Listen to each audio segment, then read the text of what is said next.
सबसे पहले इसकी आवाज़ चेक कीजिए।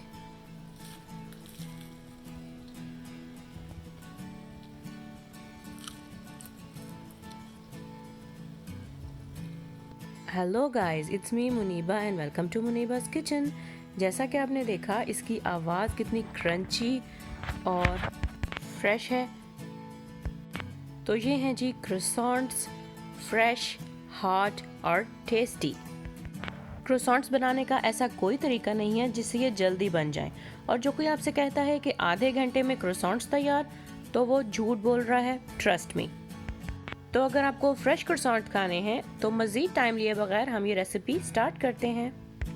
तो सबसे पहले मैं लूँगी 130 ग्राम वार्म वाटर। पानी ज़्यादा गर्म नहीं होना चाहिए, बस हल्का सा नीम गर्म, क्योंकि अगर आप ज़्यादा गर्म पानी इस्तेमाल करेंगे तो ये यीस्ट उसमें ब्लूम नहीं हो पाएगा। और यीस्ट मुझे चाहिए 6 ग्राम्स। एक्टिव ड्राई यीस्ट मैं इस्तेमाल कर रही हूँ। इसे अपने नीम गर्म पानी में डालकर मिक्स कीजिए और कवर करके 10-15 मिनट के लिए साइड पे रख दीजिए। उसके बाद आते हैं अपने ड्राई इंग्रेडिएंट्स की तरफ। तो सबसे पहले मैदा 250 ग्राम्स। मैं यहाँ ब्रेड फ्लावर इस्तेमाल कर रही हूँ। आप इन चीज़ों को कप के हिसाब से भी मेजर कर सकते हैं, लेकिन मैं ग्राम्स में कर रही हूँ इसके वेट के हिसाब से, ताकि रेसिपी बिल्कुल एक्यूरेट बने। जी, ये हो गया मेरा 250 grams of bread flower. Actually 252 हो गया। अब नेक्स्ट मुझे चाहिए चीनी 30 ग्राम। मैं ये ग्रैन्युलेटेड शुगर इस्तेमाल कर रही हूँ। आप कोई सी भी शुगर इस्तेमाल कर सकते हैं जो आपके पास अवेलेबल हो। अब नेक्स्ट सॉल्ट 5 ग्राम्स। अब मैं इस मशीन को एक साइड पे रखती हूँ और अपने तमाम ड्राई इंग्रेडिएंट्स को मिक्स कर लीजिए और स्पैचुला की मदद से अच्छी तरह से हिला लीजिए।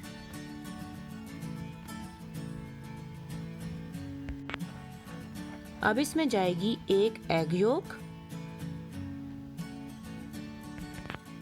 और अनसॉल्टेड बटर 25 ग्राम्स, और इस बटर को मेल्ट करके डालिएगा। और देखिए 15 मिनट हो चुके हैं, हमारे यीस्ट के ऊपर बबल्स बनने शुरू हो गए थे, इसलिए मैं एक्टिव ड्राई यीस्ट का मिक्सचर इस बोल में डाल देती हूँ। अब इन सबको अच्छी तरह से मिक्स कर लीजिए, मशीन से, हाथ से, जिस तरह भी आपके लिए आसान हो।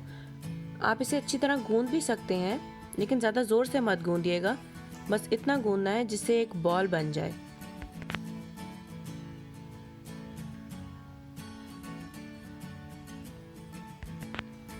आमतौर पे घर में रोटी बनती है, आटा तो सबको गूंदना आता है, लेकिन जिस ज़ोर से हम आटा गूंदते हैं उस हिसाब से, उस प्रेशर से मत दबाइएगा इस डो को। बहुत सॉफ्ट डो है, इसे अपने हाथों से बस अंदर की तरफ पिंच करते जाइए और बहुत आराम आराम से एक बॉल की सूरत में इसे लगा लीजिए। और जिस बर्तन में आपने इसे कवर करके रखना हो, उस बर्तन के किनारों पर भी ऑयल लगा लीजिएगा। इसे मैं कवर करके 10 मिनट तक रखूँगी और उसके बाद इसकी बाकी तैयारी करते हैं। जी, तो 10 मिनट हो गए हैं, मैं इसे निकालती हूँ। अपनी वर्किंग सरफेस पे कुछ आटा लगा लीजिए ताकि ये इसके साथ चिपके नहीं, और चारों किनारों को बारी बारी अंदर की तरफ फोल्ड करते जाइए। और आप इसे तब तक ये काम करेंगे जब तक कि एक इलास्टिक बॉल की जैसी ना हो जाए। बहुत इंटरेस्टिंग काम है कि चारों किनारों को अंदर की तरफ फोल्ड करते जाइए, जैसे हम किसी फ्रेंड के लिए अपना कोई गिफ्ट पैक कर रहे हों। ये बन गई मेरी इलास्टिक बॉल।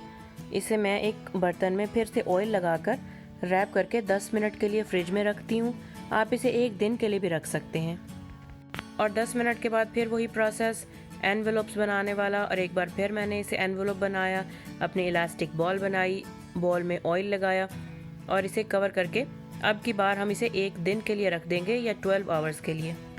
आप इसे किसी वार्म प्लेस पे रखिएगा। मैं इसे ओवन में रख रही हूँ बग़ैर ऑन किए, रूम टेम्परेचर पे।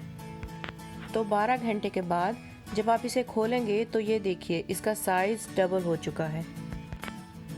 अब आप इसे किसी साफ वर्किंग सरफेस पे रखकर एक रोलिंग पिन की मदद से इसे रोल करना शुरू कीजिए।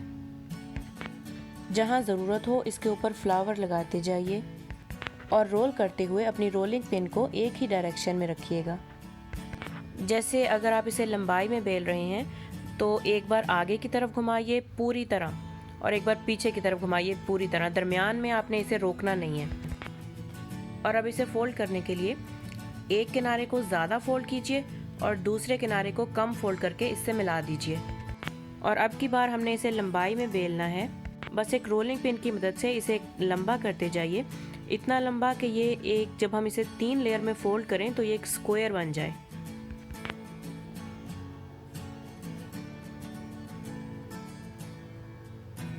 ये बन गई जी मेरी परफेक्ट डो। अब मैं इसे स्क्वायर बनाकर एक पार्चमेंट पेपर के ऊपर रख रही हूँ ताकि ये किसी और बर्तन के साथ, किसी और कपड़े के साथ चिपक ना जाए।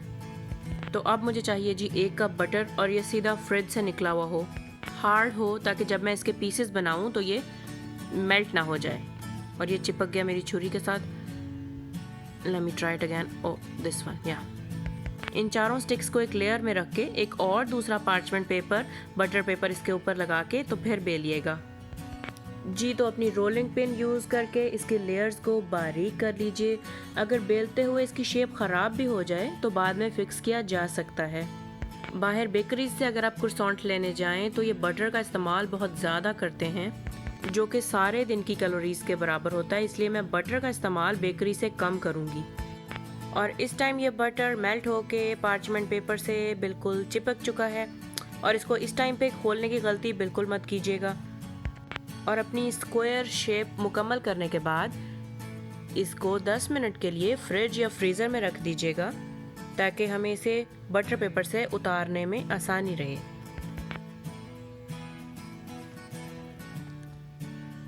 जी अब कर लेते हैं इनको मेजर के इनकी लेंथ और विड्थ कितनी है। तो मेरी डो है जी 9 बाय 9 इंचेस की, और बटर की स्क्वायर शीट है 7 बाय 9 इंचेस की। और एक बार फिर डो को रेस्ट दीजिए। 10 मिनट के लिए एक साफ़ ट्रे में अपना पार्चमेंट पेपर लगा के डो को इसके ऊपर रख के किसी साफ़ टॉवल से कवर करके इसके ऊपर रेस्ट दे दीजिए। घर का कोई भी साफ़ कपड़ा इस्तेमाल कर सकते हैं, मैं ये टॉवल इस्तेमाल कर रही हूँ जी। तो मेरा बटर आ गया है फ्रीज़र से, इसे मैंने तकरीबन 15 मिनट के लिए रखा है और डो को भी रेस्ट मिल गया है।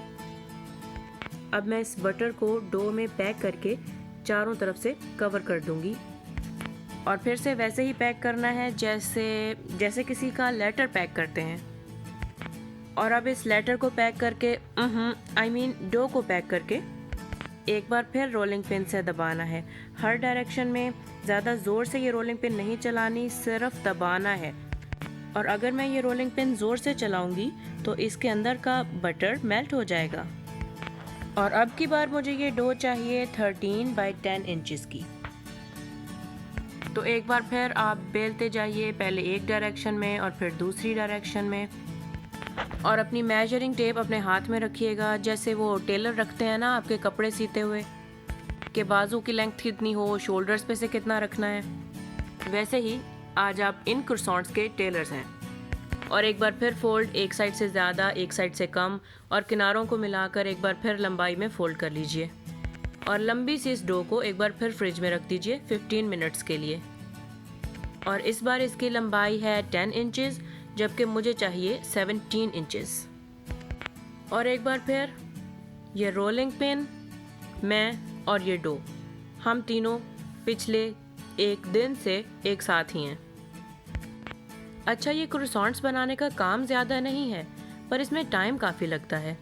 पर फिर वही बात, हर टेस्टी चीज़ खाने के लिए टाइम तो फिर लगाना पड़ेगा ना जी। तो मेरी डो हो गई है अब 17 इंचेस की। मैंने इसका स्क्वायर बनाकर रैप कर लिया है, और फिर ये जाएगी 2 घंटे के लिए फ्रिज में। आप चाहें तो 1 दिन के लिए भी रख सकते हैं, पर मैं और इंतज़ार किए बगैर इसे एक प्लास्टिक रैप में रैप करके फ्रिज में रख रही हूँ 2 घंटे के लिए। और मिलते हैं फिर आपसे 2 घंटे के बाद।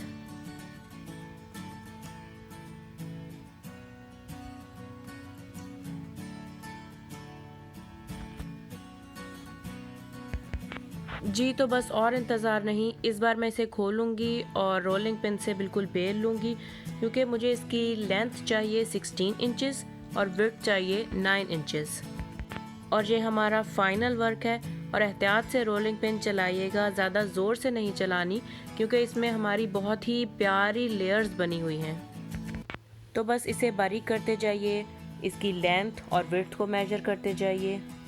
जहाँ आपको लगे ये डो आपकी सरफेस से चिपक रही है तो कुछ फ्लावर का इस्तेमाल कीजिए, कुछ फ्लावर लगा दीजिए उस सरफेस के ऊपर और नीचे, लेकिन ज़्यादा ना लगाइएगा, इससे ज़रा मेस भी हो सकता है और डो के ऊपर बहुत ज़्यादा आटा लगा हुआ भी अच्छा नहीं लगता।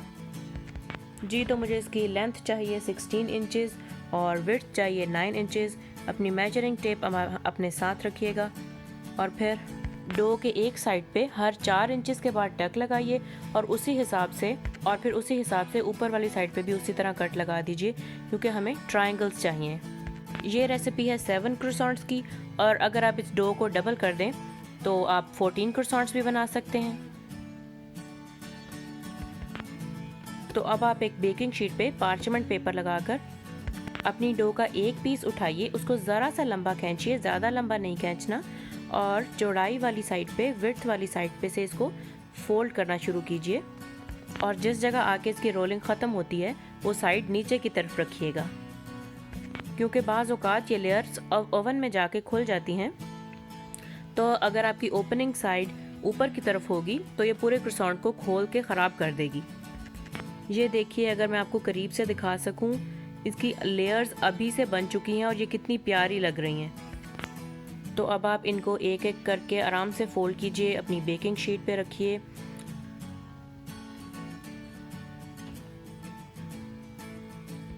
अब अगर आप कुछ चॉकलेट क्रोसॉन्ट्स बनाना चाहते हैं तो इस डो में चॉकलेट रख के फोल्ड कीजिए।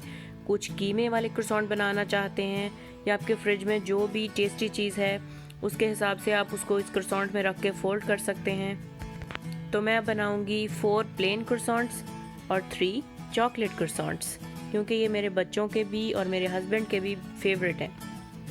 अब मैंने लिया जी एक अंडा और उसके अंदर 1 टेबलस्पून मिल्क डाल के उसको अच्छी तरह से फेंट लिया है और एक ब्रश की मदद से मैं इन क्रोसॉन्ट्स के ऊपर लगा दूंगी अच्छी तरह से।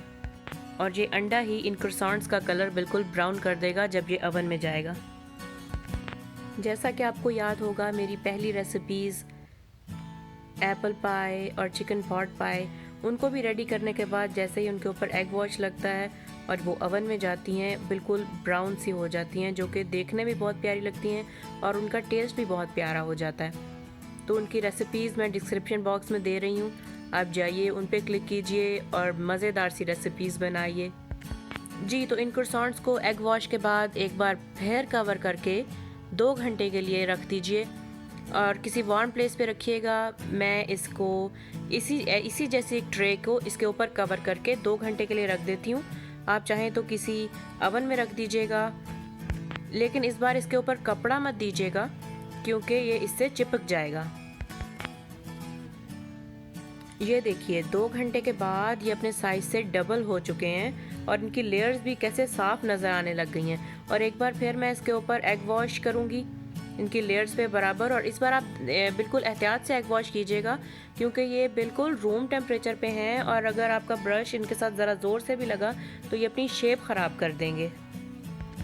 तो आइए मेरे साथ इसकी लेयर्स काउंट करके देखते हैं, क्या हम कर सकते हैं, क्या ये कंप्लीट 25 लेयर्स हैं इसके अंदर, और आई थिंक के हैं। तो इसे मैं रखूँगी 400 डिग्री फ़ारेनहाइट पे 20 मिनट्स के लिए। और ये देखिए